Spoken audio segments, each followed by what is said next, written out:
அம்மா முள்ளி வாய்க்கா அந்த சோகம் தன்னை நாங்கள் மறப்பதில்லை, தாயாரை மறக்கவில்லை.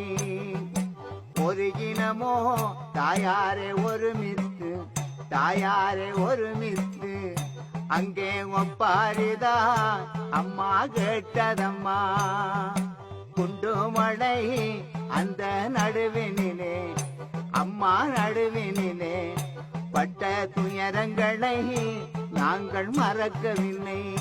அம்மா கையிழந்து தாயாரை காலிழந்து, அம்மாவே காலிழந்து அந்த உயிர் துடித்த கோலம் மறக்கவில்லை. சொல்லியழ அங்கோ வார்த்தை இல்லை, ஐயோ வார்த்தை இல்லை. அந்த பெருந்துயரம் நாங்கள் மறக்கவில்லை. பல நாடு ஒன்றாய் சேர்ந்து வந்து, தாயே சேர்ந்து வந்த அங்கே படுகொலைகள் தாயாரே செய்ததம்மா.